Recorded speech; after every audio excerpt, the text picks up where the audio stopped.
بيتقال أو اللي بيتقال ده لو صح أو غلط، أنا مش عايز أصدق أي حاجة كده لأن أنا بحبه. وكان نفسي كان نفسي يبقى الفنان عمرو دياب ده زي أخويا الكبير.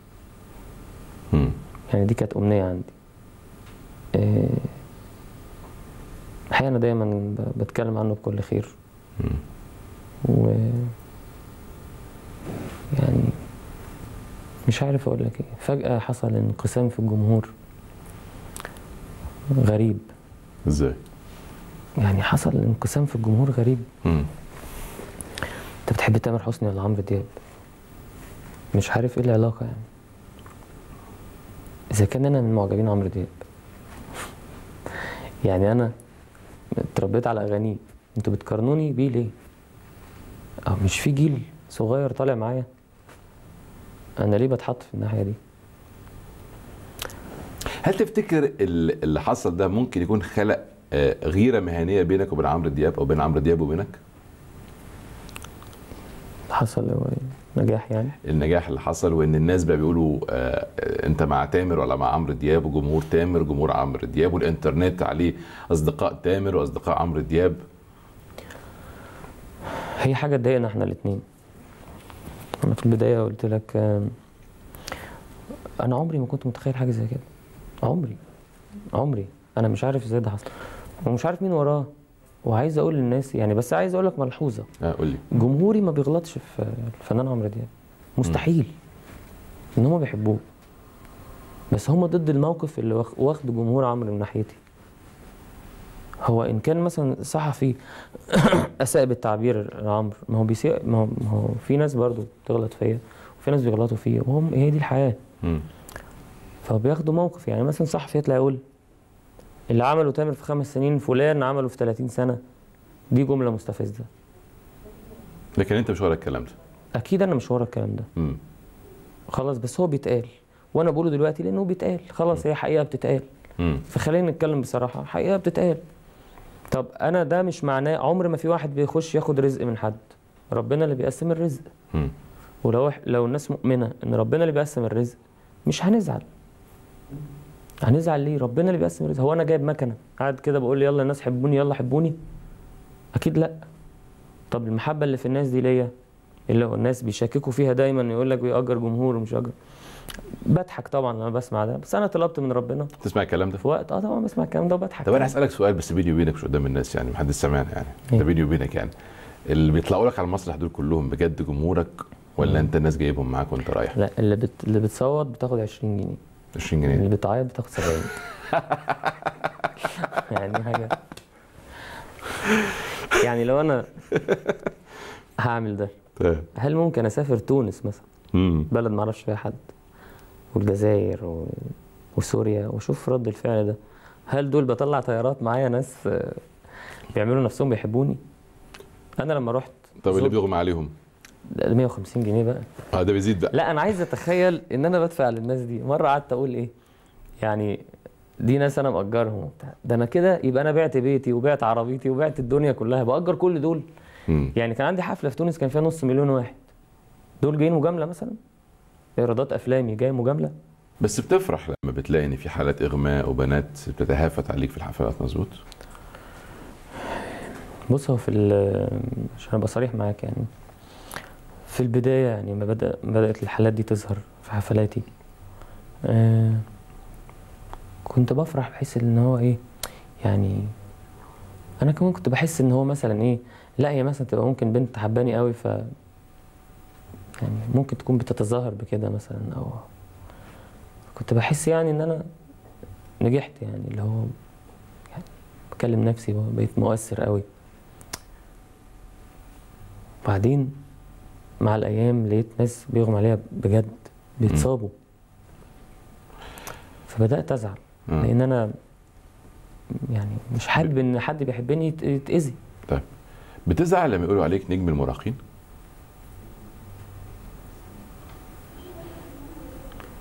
يعني هقول لك حاجه، يعني انا ما اعتقدش ان ما اعتقدش ان ده جمهوري بس. يعني حضرتك متابع مثلا ايرادات السينما، مستحيل حد جمهوره من الشباب فقط يعمل الايرادات دي.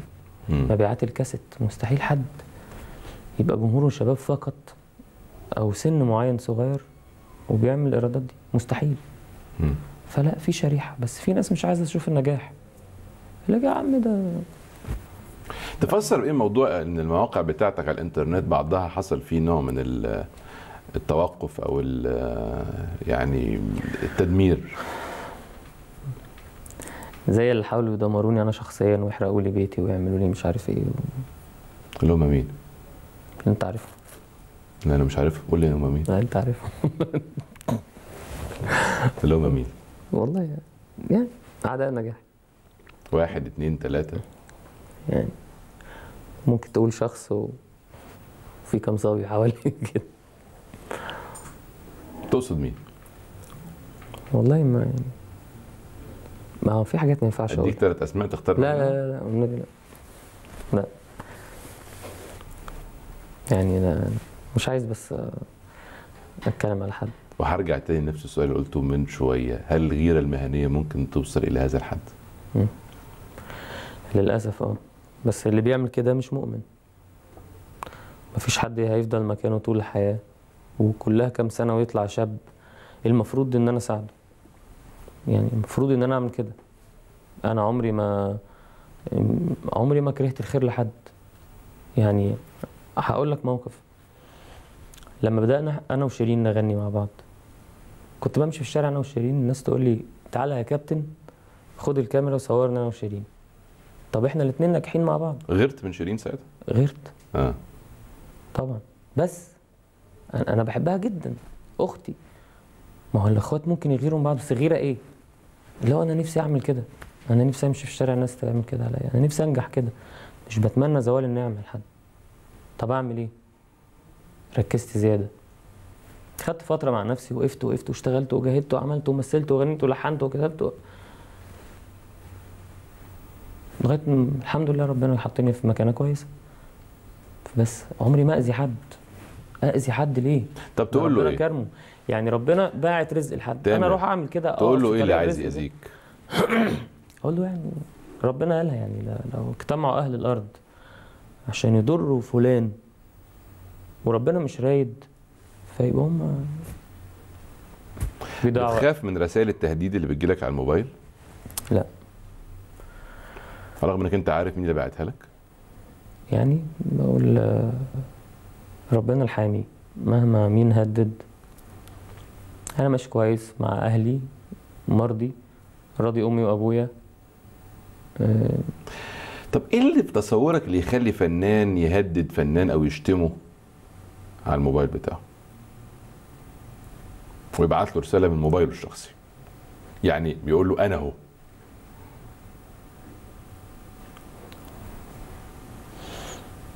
هو اكيد حد، يعني انا دايما في جمله بقولها، لما ربنا موافق ان انا اتحط في المكانه دي، هو انا المكانه اللي وصلت لها دي بمزاجي؟ ما هو اجتهاد وربنا كافئني عليه برضا ربنا. هو مش موافق ليه؟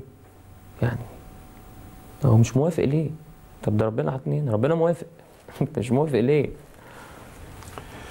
يعني ما اعرفش. تامر، علاقتك ايه بالداعيه الاسلامي عمرو خالد؟ هل فعلا عمرو خالد طلب منك انك انت تعتزل الغناء؟ لا طبعا، دي مش عقليه الاستاذ عمرو خالد. كلمني طبعا عن علاقتك بعمرو. علاقتي بالاستاذ عمرو خالد اخوه. هو عنده مبدأ كده. انت غنيت له اظن التتر بتاع البرنامج بتاعه. وعملنا مع بعض رباعيات كده، ألبوم مش هقول لك ديني، اجتماعي. اجتماعي متكامل، بنتكلم فيه عن الأم، عن الصاحب، يعني هو دايما ليه تشبيه، يقول لك لو انت هنا وانا هنا تعالى نتقابل هنا. يعني اكيد في حاجه، يعني هو قال اكيد في حاجه ينفع اخرجها منك، وفعلا خرج مني حاجات جوايا، كيرفي رايح ناحيه ان انا ابقى احسن. ده اللي اتعلمته منه من الشيخ خالد الجندي برضو. الحقيقه لفت نظري جدا موقفهم معايا في محنتي. زاروني